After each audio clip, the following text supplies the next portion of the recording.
આજનો મારો વિષય છે છોડમાં રણછોડ. આધુનિક યુગમાં વિજ્ઞાન જેમ જેમ આગળ વધી રહ્યું છે તેમ તેમ તેમના દુરુપયોગો પણ વધી રહ્યા છે. જેમ કે આજનો ખેડૂત વધુ ઉત્પાદન મેળવવાની આડમાં જમીનમાં વધુને વધુ ઝેરી અને રાસાયણિક પદ્ધતિનો અમલ કરી રહ્યો છે, જેના કારણે ફળ, ફૂલ, શાકભાજી, કઠોળ વગેરે ઝેરી બનતા જાય છે, જેથી લોકોમાં કેન્સર જેવા જટિલ રોગોનું પ્રમાણ ખૂબ જ વધી રહ્યું છે. આ રાસાયણિક પદ્ધતિ અને ઝેરી દવાના છંટકાવથી અમે અમારી શાળામાં ગૌ આધારિત કૃષિનું ઇનોવેશન હાથ ધર્યું છે. ઇનોવેશનનું નામ છે છોડમાં રણછોડ. અમારી શાળા શ્રી ઇન્દ્રોઈ પ્રાથમિક શાળામાં ધોરણ 6 થી 8ના 100 જેટલા બાળકોએ આ ઇનોવેશનમાં ભાગ લીધો છે. એક બાળક એક છોડ. આ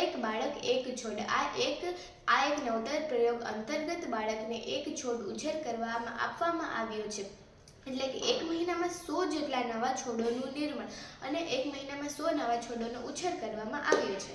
છોડમાં જેમ કે રીંગણ, ટમેટા, મરચાં, કોબી, ભીંડા તેમજ ઔષધીય છોડનો પણ સમાવેશ કરવામાં આવ્યો.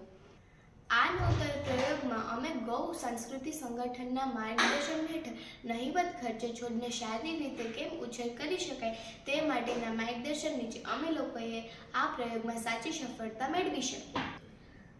આ નવતર પ્રયોગમાં અમે ગૌ કૃપા અમૃત બેક્ટેરિયા કલ્ચરનો સમાવેશ કર્યો, જે અમારી શાળાના બાળકો દ્વારા જ બનાવવામાં આવ્યું. પ્રયોગ માટે જરૂરી સામગ્રી: પંચગવ્યમાંથી બનાવેલ ગૌ કૃપા અમૃત બેક્ટેરિયા કલ્ચર 1 લીટર, 2 કિલો છાશ અને 2 કિલો ગોળ લેવો.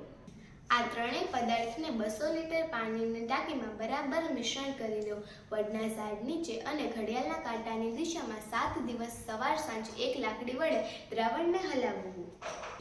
7 દિવસમાં આ દ્રાવણ તૈયાર થઈ ગયા બાદ બાળકો દ્વારા જ છોડ પર છંટકાવ કરવામાં આવ્યો તેમજ છોડને આ દ્રાવણ પાવામાં આવ્યું. સાથે પંચમહાભૂત અને અગ્નિહોત્ર યજ્ઞ પણ બાળકો દ્વારા જ કરવામાં આવ્યું.